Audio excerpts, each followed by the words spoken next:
Ya sahabat, menghadapi pandemi ini banyak yang maki-maki. Ada yang bilang COVID tancuk, yang ngurus becus, kupret, masyarakatnya susah diatur, nggak ada otak, nggak ada akhlak.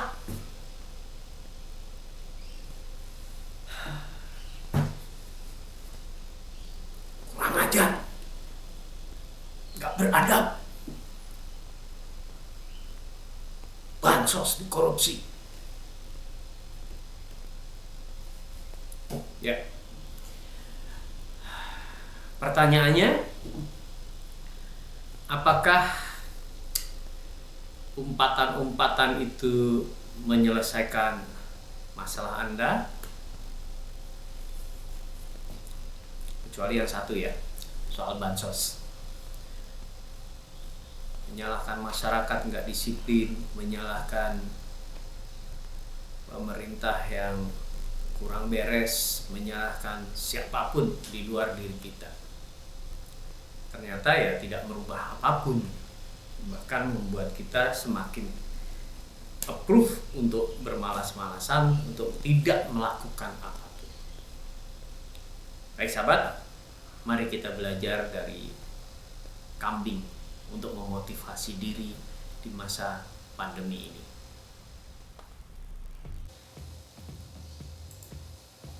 Kita harus berani menghadapi kehidupan ini ya.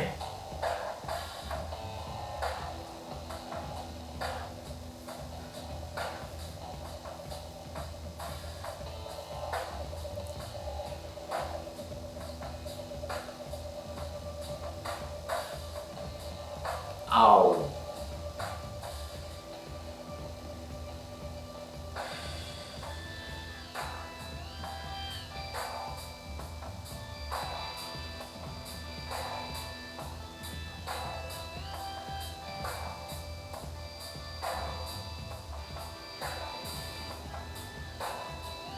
Au.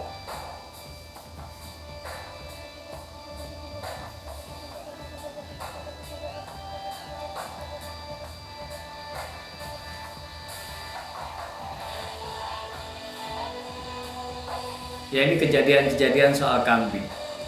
Nah, stay tune di video ini, kita akan bahas bagaimana memotivasi diri belajar dari keberanian seekor kambing menghadapi kehidupan.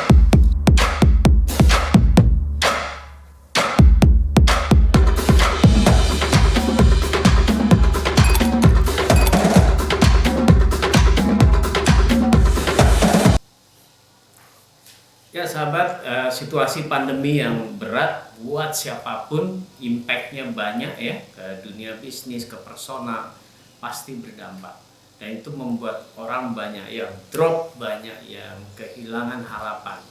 Nah, mari kita belajar dari seekor kambing ya. Kambing yang berhadapan dengan sapi besar. Kambing yang menghadapi masalah besar. Dia tidak mundur, tidak menyerah.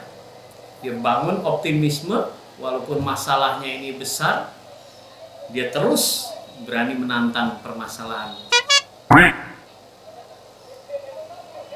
Dia berani, dia bangun optimisme bahwa dia bisa mengusir hambatan yang besar itu. Dia bisa menaklukkan kesulitan yang besar itu. Apakah sakit? Ya sakit pasti ya. Benturan-benturan lebih besar itu telah membuatnya tentu sakit ya. Tapi nyali, ini masalah nyali. Jadi kambing ini memiliki nyali yang besar. Dia terjatuh, dia bangkit lagi, dia hadapin lagi, dia bangun lagi motivasinya, dia bangun lagi kepercayaan dirinya, dia bangun sampai masalah itu sendiri jadi minder dan pergi. Congratulations! Ya, jadi sahabat,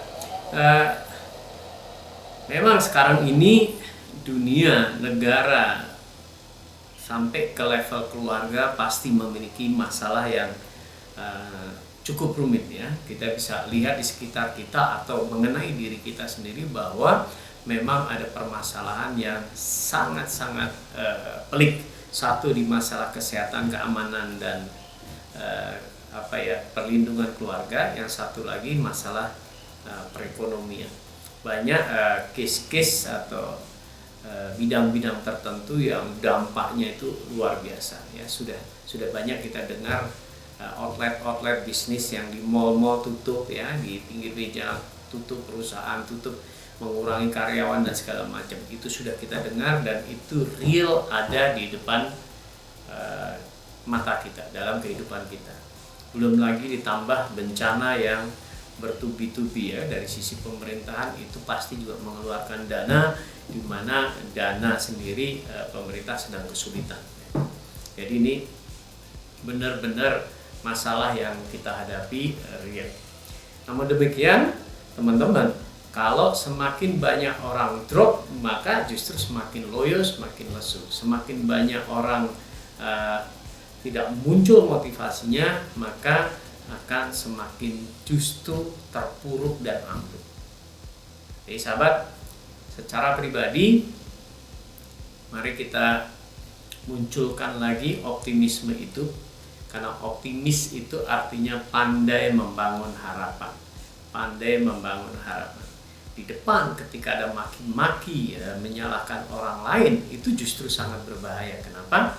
Karena orang menyerah itu biasanya karena sudah menemukan alasan.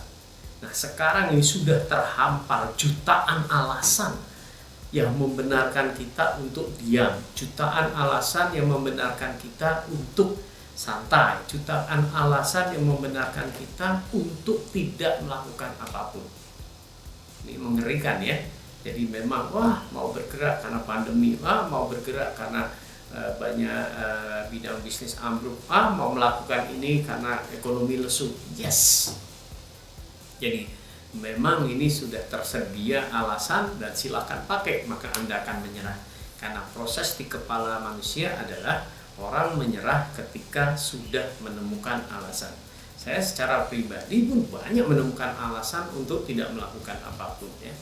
Saya di dunia training, banyak company yang meng-cancel karena masalah pandemi, karena kena PSBB ya. Belum lama ini, kira-kira 2 hari yang lalu sebelum saya rekam ini, juga ada klien meng-cancel atau membatalkan training. Kenapa? Karena ada PSBB. Tapi ya kita terus bergerak. Jadi kata kuncinya sebenarnya sahabat, kita harus terus produktif, membuat sesuatu, create sesuatu. Mungkin belum akan jadi uang sekarang, mungkin belum akan jadi bisnis sekarang, tapi itu akan menjadi investasi baik untuk memulihkan ataupun akan bermanfaat setelah kondisi pulih. Nah, kita lihat kembali ke kambing tadi. Kambing tadi adalah tubuhnya kecil menghadapi seekor sapi yang besar. Bagaimana dia bisa berani? Satu, bisa jadi karena kambing itu emosi dengan sapi ya, karena emosinya dia tak pikirkan lagi sebesar apapun sapi. Yang penting aku bisa melukai sapi itu, kalah pun nggak apa-apa, tapi tidak akan menyerah begitu saja. Bisa jadi begitu kambing itu berpikirnya. Tapi bisa jadi kamu punya tanduk, aku punya tanduk, ya. Kamu punya badan besar, aku punya kelincahan. Bisa seperti itu ya. Ya.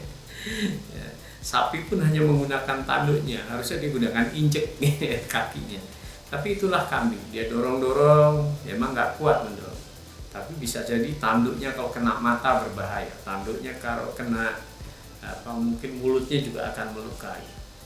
Nah, tanduknya kalah kecil, tapi gerakan tanduknya mungkin bisa lebih cepat dari kibasan kepala sapi. Itu artinya kambing membangun optimisme untuk bisa mengalahkan permasalahan yang ada ya. Termasuk dia menggali potensi yang ada, bahwa dia lebih lincah, dia lebih gesit, dia hitung resikonya, resiko terbesar di tanduk sapi paling jatuh, itu biasa, dia bangkit lagi bisa. Dan apa yang terjadi? Akhirnya sapi pun itu lama-lama ngeper dan pergi ya. Permasalahan itu juga akan seperti itu, kalau kita hadapi dia akan pergi. Setiap kesulitan akan datang kemudahan. Tuhan selalu melindungi, maha pengampun lagi maha penyantun. Jadi sahabat, kita bangkitkan optimisme ini untuk kembali bangkit, untuk kembali melakukan sesuatu, do something yang produktif, yang bermanfaat buat orang lain. Ya, semoga sukses untuk Anda. Bangun optimisme, bangun harapan, dan jangan menyerah. Orang menyerah karena menemukan alasan. Jauhi diri kita dari alasan-alasan untuk menyerah. Jadilah kambing-kambing yang hebat.